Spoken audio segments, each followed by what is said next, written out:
तो जी नमस्कार, मैं शिवाजी सर आपके लिए लेकर आया हूँ संविधान।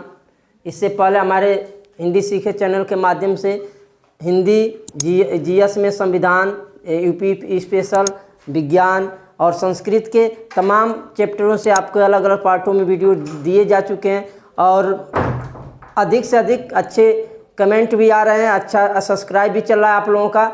और इसके साथ आप भी बहुत अच्छा हम लोगों का हौसला अफजाई कर रहे हैं, इसके लिए आप सभी को धन्यवाद। आप सबका भविष्य उज्जवल हो, हमारी चैनल की तरफ से हार्दिक शुभकामनाएं हैं। ठीक, तो मैं ज़्यादा कुछ बात न करते हुए सीधे हम पॉइंट पर आते हैं। आज का जो टॉपिक होगा, जो बेहतर इंपॉर्टेंट टॉपिक है परीक्षा के दृष्टिकोण से, मेरे पढ़ाने का जहाँ तक अनुभव है तो मैं लगातार 6 सालों से कंपटीशन के स्टूडेंट या कंपटीशन के विद्यार्थियों को पढ़ाने का कार्य करता हूँ। ठीक, और अनर्थ लगभग 10 वर्षों से, लगभग 9 से 10 वर्षों से कंपटीशन के एग्ज़ाम भी देता हूँ। तो इन सारे अनुभवों को देखते हुए मैं वही चीज़ पढ़ाता हूँ जो कंपटीशन में आने के चांस होते हैं और जो पूछे होते हैं। बाहरी चीज़ों को बहुत अधिक समय बेकार नहीं करता हूँ। ये मेरा दावा होता है कि जो चीज़ मैं पढ़ाता हूँ बेहतर तरीके से पढ़ाने की कोशिश करता हूँ और कंपटीशन में जो क्वेश्चन आते हैं उसको पढ़ाने की कोशिश करता हूँ, समय को बर्बाद करने नहीं चाहता हूँ। ठीक, तो आज का जो टॉपिक है राष्ट्रपति से, जो संविधान का सबसे इम्पॉर्टेंट टॉपिक है। कोई भी परीक्षा हो, यहाँ से क्वेश्चन जरूर बनता है, बेहतर तरीके से बनता है। आपको किसी भी पेपर का, जीएस का पेपर उठा लीजिए और वहाँ से अगर राष्ट्रपति से संबंधित क्वेश्चन ना आए तो फिर हमसे पूछिएगा। ठीक, तो यानी कहने का मतलब है, इससे पहले मैंने राष्ट्रपति के बारे में कुछ पढ़ा दिया था। ठीक, जो अनुच्छेद 52 से 61 तक चला था। ठीक, तो इसमें देखिए अनुच्छेद 52 से 61 तक जो भी चीज़ हमने बताया जो बेहद इंपॉर्टेंट रहा। ठीक, उस चीज़ों के यदि आज तक अभी तक आपने नहीं देखा होगा तो पिछले वीडियो में जाकर जो राष्ट्रपति का पार्ट हमने डलवाया है, ठीक, उसको आप जरूर देखिए, क्योंकि जब तक आपका शुरुआत का एक कॉन्सेप्ट होता है वो नहीं बनेगा तो आगे आपको समझ में नहीं आएंगे। ठीक, देखिए राष्ट्रपति के बारे में हमने बताया कि भारत का एक राष्ट्रपति हुआ अनुच्छेद 52, 53, 54, 55, 56, 57, 58, 60, 61 अनुच्छेद ऐसे हमने पढ़ा है जो इम्पॉर्टेंट रहा। ठीक, आज का भी जो टॉपिक होगा राष्ट्रपति से ही संबंधित होगा। ठीक, जिसमें हम राष्ट्रपति के कुछ और शक्तियाँ होंगी उनके बारे में बताएंगे, कुछ जो राष्ट्रपति से जुड़े इंपॉर्टेंट अनुच्छेद हैं जो परीक्षा में पूछे जाते हैं उनके बारे में बताएंगे। ठीक, तो चलिए आते हैं। आज का जो पहला टॉपिक होगा जो राष्ट्रपति से ही संबंधित है। ठीक, बिल्कुल अंत तक बने रहिए, कहीं दूर मत जाइए, क्योंकि हम वही पढ़ाते हैं जो परीक्षा में पूछे जाते हैं। ठीक, चलिए तो अनुच्छेद, आज का जो पहला अनुच्छेद होगा 59। ठीक, देखिए अनुच्छेद 59 क्या कहता है, तो इसमें राष्ट्रपति के वेतन और भत्ते के बारे में है। ठीक, यानी राष्ट्रपति का वेतन भत्ता कैसे दिया जाता है, कहाँ से दिया जाता है, इन सब चीज़ों के बारे में इसमें वर्णन दिया गया। यानी राष्ट्रपति का वेतन भत्ते, राष्ट्रपति का वेतन व भत्ते। ठीक, देखिए सबसे बड़ी बात यह है कि राष्ट्रपति को जो वेतन दिया जाता है भारत सरकार संचित निधि से दिया जाता है। कहाँ से दिया जाता है, तो भारत सरकार संचित निधि से दिया जाता है। ठीक, देखिए उसके बाद आपको एक क्वेश्चन बनता है, जो क्वेश्चन बनता ही नहीं है, ठीक, न पूछने का बहुत चांस होता है, लेकिन वैसे याद रखा जाता है कि वर्तमान में जो भारत का राष्ट्रपति है उसका वेतन लगभग 5 लाख रुपया हो गया। ठीक, यानी 5 लाख रुपया प्रति मंथ वेतन है राष्ट्रपति, भारत के राष्ट्रपति। ठीक, यानी अनुच्छेद 59 क्या है कि भारत के राष्ट्रपति का वेतन और भत्ते। ठीक, आगे आते हैं। अनुच्छेद 61 हो गया था जो राष्ट्रपति पर महाभियोग की प्रक्रिया है। उसके आगे आएंगे अनुच्छेद 71। ठीक, बीच के जो अनुच्छेद हैं, मैं केवल राष्ट्रपति के बारे में पढ़ाने की कोशिश कर रहा हूँ, तो इसलिए बीच के जो अनुच्छेद उनको बारे में नहीं बताऊंगा, क्योंकि जो बीच चीज़ें हैं अनुच्छेद वो उपराष्ट्रपति के बारे में, तो आप लोग कंफ्यूज मत होइएगा। जो बीच में अनुच्छेद छूट रहे हैं मैं उनको उपराष्ट्रपति का जब पार्ट पढ़ाऊंगा तो जरूर बताऊंगा। ठीक, आइए अनुच्छेद 71 क्या कहता है, तो अनुच्छेद 71 ये कहता है कि राष्ट्रपति के चुनाव संबंधी में अगर विवाद होता है, यानी राष्ट्रपति का चुनाव होता है, उसमें यदि मान लीजिए कोई विवाद उत्पन्न हो जाए तो उसका निराकरण कौन करता है, या उसका देखरेख, चुनाव में जो विवाद होता है उसका देखरेख या उसका निराकरण किसके द्वारा किया जाता है, तो इसके बारे में कहा गया। यानी राष्ट्रपति संबंधी, चुनाव संबंधी कोई भी विवाद होता है तो उसका निपटारा किसके द्वारा किया जाएगा, उच्चतम न्यायालय। किसके द्वारा, उच्चतम न्यायालय। एक चीज़ और ध्यान दीजिएगा, अन्य चुनाव में जो विवाद होता है उसका निपटारा चुनाव आयोग यानी निर्वाचन आयोग करता है, जिसका गठन 25 जनवरी 1950 को किया गया था। ठीक, यानी कहने का मतलब जब क्वेश्चन ये बनेगा कि राष्ट्रपति के संबंधी चुनाव में यदि कोई विवाद हो तो उसका निपटारा कौन करे, उच्चतम न्यायालय। ठीक, और अन्य चुनाव में यदि कोई विवाद होता है तो उसका निपटारा कौन करता है, तो निर्वाचन आयोग। ठीक, तो यानी राष्ट्रपति चुनाव संबंधी विवादों का निपटारा उच्चतम न्यायालय यानी यस जिसको सुप्रीम कोर्ट बोला जाता है, समझ लीजिएगा, यस यानी सुप्रीम कोर्ट करता है, ठीक। यानी अनुच्छेद 71 रहा, ठीक। इसके आगे चलते हैं अनुच्छेद 72, ठीक। अनुच्छेद 72 जो बहुत ही इंपॉर्टेंट है, क्योंकि परीक्षा के दृष्टिकोण से सबसे अधिक पूछे जाने वाला एक क्वेश्चन है, ठीक। देखिए अनुच्छेद 72 क्या है। तो अनुच्छेद 72 में क्षमादान की शक्ति यानी राष्ट्रपति की क्षमादान शक्ति, राष्ट्रपति की क्षमादान शक्ति, राष्ट्रपति की क्षमादान शक्ति। देखिए क्षमादान शक्ति का मतलब ये होता है कि राष्ट्रपति को यह शक्ति प्रदान है, ठीक, कि किसी भी अपराधी को, ठीक, वह क्षमा कर सकता है, लेकिन उसके कुछ शर्त होते हैं, वो हम बताने की जरूरत नहीं है क्योंकि बहुत डीप हो जाएगा। परीक्षा के दृष्टिकोण से क्वेश्चन यही बनता है कि राष्ट्रपति का क्षमादान शक्ति अनुच्छेद कितना है, तो 72 है, ठीक। देखिए कर क्या सकता है राष्ट्रपति किसी व्यक्ति का मान लीजिए मृत्युदंड है तो उसको कम कर सकता है, पूर्ण रूप से समाप्ति नहीं होती है, ठीक। यदि मान लीजिए अगर सजा का अवधि बहुत अधिक है तो उसको कम कर सकता है, ये सब चीज़ें कर सकता है, ठीक। यानी अनुच्छेद 72 में राष्ट्रपति की क्षमादान शक्ति, ठीक। आगे आते हैं, अगला जो आपका अनुच्छेद है, अनुच्छेद 72 के बाद देखिए जो इंपॉर्टेंट राष्ट्रपति से संबंधित वही चीज़ हम बताने की कोशिश कर रहे हैं, ठीक। आगे आइए, आपका अगला जो अनुच्छेद होगा वो होगा अनुच्छेद 74।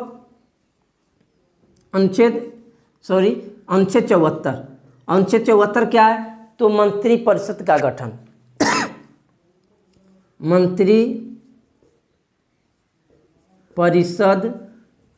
का गठन, ठीक। यानी अनुच्छेद 74 में मंत्रिपरिषद का गठन, यानी कहने का मतलब है कि राष्ट्रपति अपने सलाह के लिए मंत्रिपरिषद का गठन करता है, ठीक। मंत्रिपरिषद का मतलब ये हुआ कि जितने भी मंत्रियों का समूह होता है उसी को मंत्रिपरिषद कहते हैं, और मंत्रिपरिषद का जो प्रधान होता है वो प्रधानमंत्री होता है। सीधा कॉन्सेप्ट समझिएगा कि मंत्रिपरिषद का जो प्रधान होता है वो प्रधानमंत्री होता है, ठीक।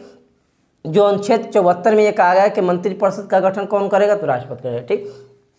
आगे चलते हैं, अनुच्छेद 74 के बाद आप सीधा ये अनुच्छेद 108,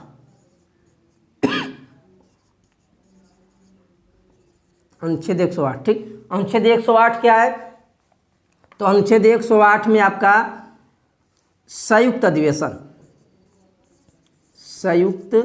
अधिवेशन, बहुत ही इंपॉर्टेंट क्वेश्चन, संयुक्त अधिवेशन, ठीक। देखिए संयुक्त अधिवेशन क्या होता है, कि संयुक्त अधिवेशन सबसे पहला क्वेश्चन ये बनता है कि संयुक्त अधिवेशन अनुच्छेद कितना में, तो 108 में जो संयुक्त अधिवेशन है। संयुक्त अधिवेशन होता क्या है, तो संयुक्त अधिवेशन में लोकसभा और राज्यसभा का संयुक्त जो बैठक होता है उनके सदस्यों का, उसी को संयुक्त अधिवेशन बोलते हैं, ठीक। अब संयुक्त अधिवेशन बुलाने का काम को, ये सब क्वेश्चन बहुत ही इंपॉर्टेंट है, यहाँ से क्वेश्चन हर परीक्षाओं में पूछे जाते हैं, ठीक। तो एक पहला क्वेश्चन जो बनता है कि संयुक्त अधिवेशन कौन बुलाता है, तो संयुक्त अधिवेशन बुलाने का जो काम करता है, बुलाने का काम, ठीक। तो बुलाने का काम कौन करेंगे, राष्ट्रपति। संयुक्त अधिवेशन क्वेश्चन सीधा बनता है कि संयुक्त अधिवेशन को आहूत कौन करता है, बुलाता कौन है, तो कौन बुलाएगा, तो राष्ट्रपति महोदय, ठीक। देखिए क्यों, इस थोड़ा बहुत माइंड लगाइए कि देखिए आपका लोकसभा और राज्यसभा अलग अलग सदन है, तो जब अलग अलग सदन है तो दोनों के अलग अलग मालिक होते हैं, ठीक। तो अब ये ऐसा तो होता नहीं, देखिए कोई भी घर है तो अगर कोई परिवार है, दो ही भाई हैं, ठीक, तो दोनों अपने आप एक पास नहीं आते, कोई भी विवाद हो जाता है, और जब पिताजी बुलाते हैं तो सब लोग इकट्ठा हो जाते हैं। सेम वही बात है, तो जब आपके राष्ट्रपति महोदय बुलाते हैं लोकसभा और राज्यसभा दोनों सदनों के सदस्यों को, तो संयुक्त अधिवेशन में शामिल हो जाते हैं, ठीक। लेकिन बुलाने का काम कौन करते हैं, अब राष्ट्रपति महोदय करते हैं, ठीक। लेकिन अध्यक्षता, जब क्वेश्चन नहीं बनता है कि संयुक्त अधिवेशन की अध्यक्षता कौन करेगा, थोड़ा बहुत डाउट होता है लोगों की कि भाई वहाँ पर लोकसभा भी अध्यक्ष होते हैं, राज्यसभा सभापति भी होते हैं, तो अध्यक्षता कौन करेगा, कन्फ्यूजन बना होता है। तो मैं बता दूं कि बुलाने का काम राष्ट्रपति महोदय करते हैं, लेकिन अध्यक्षता जो करता है, अध्यक्षता आपका लोकसभा अध्यक्ष जो हैं इसकी क्या करेंगे, अध्यक्षता करेंगे। यानी क्वेश्चन बनता है कि संयुक्त अधिवेशन कौन बुलाएगा, तो राष्ट्रपति बुलाएंगे। संयुक्त अधिवेशन की अध्यक्षता कौन करेगा, तो लोकसभा अध्यक्ष करते हैं, ठीक। देखिए संयुक्त अधिवेशन आपका कोई देश में जब कोई विशेष बात होती है, ठीक। कोई मान लीजिए अधिनियम लागू किए होते हैं, जब विवाद हो जाती है दोनों सदनों के बीच, तब आपका संयुक्त अधिवेशन बुलाया जाता है, ठीक। या उसके बाद जैसे मान लीजिए कोई चुनाव हुआ और चुनाव के बाद जैसे ही पहली जो बैठक होती है तो उसमें दोनों ही सदनों को बुलाया जाता है, उस समय भी संयुक्त अधिवेशन बुलाया जाता है, ठीक। यानी अनुच्छेद 108 क्या रहा, संयुक्त अधिवेशन रहा, जो बहुत ही इंपॉर्टेंट होता है, ठीक। आगे आपका अनुच्छेद 123, अनुच्छेद 123 क्या है इसको जानिएगा। अनुच्छेद 123 अध्यादेश, अध्यादेश, ठीक। देखिए अध्यादेश राष्ट्रपति की एक ऐसी शक्ति है, ठीक, कि जो राष्ट्रपति के द्वारा जारी की, यानी कहने का मतलब है कि जब संसद के सत्र नहीं चल रहे होते हैं, यानी संसद के जब सत्र नहीं चल रहे होते हैं और उस समय देश में कोई अध्यादेश कोई नियम बनाना होता है, तो उस समय राष्ट्रपति के पास एक शक्ति है कि वो अधिनियम बना सकता है, नियम को जारी कर सकता है। उसी को हम क्या करते हैं, अध्यादेश कहते हैं, ठीक। जैसे मान लीजिए अब कोरोना चल रहा है, अब कोरोना से संबंधित एक अध्यादेश जारी हुआ है इस समय कि मान लीजिए यदि आप किसी स्वास्थ्यकर्मी या पुलिसकर्मी पर गलत व्यवहार करते हैं तो आपको सजा दिया जाएगा, ठीक। तो वह एक प्रकार का अध्यादेश है।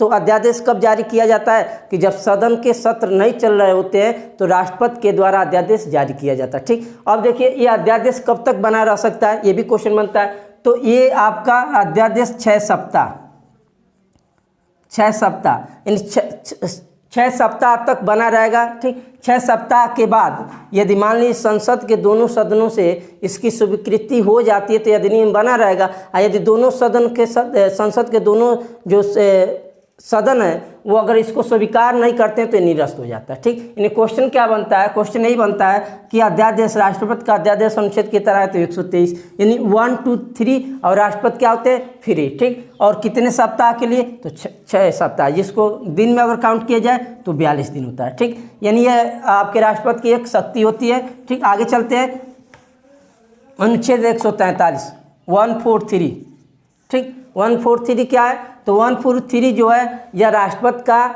परामर्श लेने की एक शक्ति, यानी राष्ट्रपति क्या कर सकता है तो राष्ट्रपति उच्चतम न्यायालय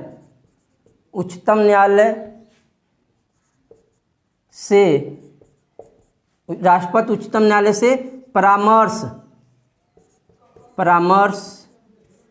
ले सकता है, परामर्श ले सकता है। यानी अनुच्छेद 143 में कहा गया कि राष्ट्रपति उच्चतम न्यायालय से आपका परामर्श ले सकता है, लेकिन परामर्श मानने के लिए बाध्य नहीं होता। यानी क्वेश्चन ये बनता है कि राष्ट्रपति उच्चतम न्यायालय से परामर्श किस अनुच्छेद के तहत लेगा तो 143, ठीक। और परामर्श मानेगा कि नहीं मानेगा तो यह बाध्य नहीं, यानी राष्ट्रपति परामर्श मानने के लिए बाध्य नहीं होता, ठीक। आगे चलते हैं। ये कुछ आपके इंपॉर्टेंट अनुच्छेद रहे जिसको हम आसानी साधारण भाषा में समझाने की कोशिश किया, ठीक। अब राष्ट्रपति की कुछ शक्तियाँ होती हैं, ठीक। अब राष्ट्रपति की शक्तियाँ क्या होती है इसको जान लीजिए, ठीक, जो परीक्षा की दृष्टिकोण से इंपॉर्टेंट हो सकता है, ठीक। राष्ट्रपति की शक्तियाँ, ठीक। अब देखिए राष्ट्रपति की शक्तियाँ क्या होती हैं तो राष्ट्रपति की शक्तियाँ, पहला शक्ति मान लीजिए वो मंत्रिपरिषद का गठन करता है, मंत्रिपरिषद का गठन करेगा तो प्रधानमंत्री की नियुक्ति करता है, ये सब उनकी शक्तियाँ, ठीक। उसमें देखिए विभिन्न पदों की नियुक्तियाँ करता है। जैसे मान लीजिए देखिए अब राष्ट्रपति के द्वारा किन की नियुक्तियाँ किया जाता है, क्वेश्चन बनता है, ठीक। तो राष्ट्रपति के द्वारा पहला तो एक प्रधानमंत्री की नियुक्ति की जाएगी, ठीक, प्रधानमंत्री, राज्यपाल, ठीक। उसके बाद सर्वोच्च न्यायालय व उच्च न्यायालय यानी SC के न्यायाधीशों की नियुक्ति, ठीक। यानी सर्वोच्च न्यायालय उच्च न्यायालय के जो न्यायाधीश होते हैं उनकी नियुक्ति करता है, ठीक। उसके बाद निर्वाचन आयोग के अध्यक्ष की नियुक्ति, निर्वाचन आयोग के अध्यक्ष एवं सदस्यों की नियुक्ति, ठीक। उसके बाद मान लीजिए आपका कैग यानी नियंत्रक एवं महालेखा परीक्षक, महान्यायवादी, ठीक, ये सब नियुक्तियां की जाती हैं। उसके बाद मान लीजिए आपका संघ लोक सेवा आयोग के अध्यक्ष एवं सदस्यों की नियुक्ति, संघ लोक सेवा आयोग के अध्यक्ष एवं सदस्यों की नियुक्ति, ठीक। भाषा आयोग के अध्यक्ष एवं सदस्यों की नियुक्ति, ठीक। महिला आयोग के अध्यक्ष एवं सदस्यों की नियुक्ति, ठीक। उसके बाद अल्पसंख्यक आयोग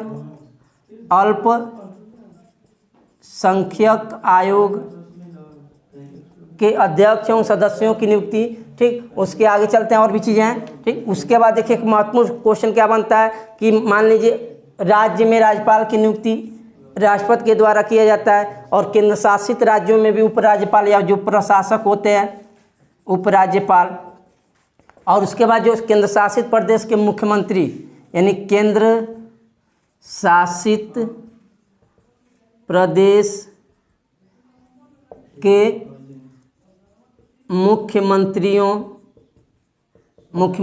यानी केंद्र शासित प्रदेशों के मुख्यमंत्रियों की नियुक्ति, ठीक। उसके बाद आपका ये सब मतलब जो भी इतने सदस्य या अध्यक्षों की जो भी नियुक्तियां की जाती है वो राष्ट्रपति के द्वारा की जाती है। उसके बाद आपके जो सेना होते हैं, मान थल सेना हो गया, वायु सेना हो गया, नौ सेना हो गया, इनके जो अध्यक्ष होते हैं या सेना प्रमुख होते हैं उनके प्रमुखों की नियुक्ति किसके द्वारा की जाती है, तो राष्ट्रपति के द्वारा की जाती है, ठीक। उसके बाद देखिए आपका जो राष्ट्रपति होता है वो सेना का प्रमुख होता है, यानी क्वेश्चन बनता है कि सेना का प्रमुख कौन होता है, तो राष्ट्रपति होता है। और कार्यपालिका का भी प्रमुख कौन होता है, राष्ट्रपति होता है। आपके भारत का प्रथम नागरिक कौन है, तो राष्ट्रपति। ये सब चीज़ें क्वेश्चन बनते हैं, ठीक। आगे चलते हैं। उसके बाद राष्ट्रपति का एक और जो शक्ति है आपातकालीन शक्ति, यानी कहने का मतलब यह है कि आपके देश में आपातकाल लगाने का जो शक्ति है वो किसको दिया गया, तो राष्ट्रपति। यानी किसी भी आपातकाल जो होता है उसको बहुत डिटेल्स हम अगले वीडियो में बताएंगे, ठीक। यहाँ आपातकाल जो 3 प्रकार का होता है, ठीक, जिसमें आपका एक होता है राष्ट्रीय आपातकाल, ठीक, वो अनुच्छेद 352 है, ठीक। उसके बाद राष्ट्रपति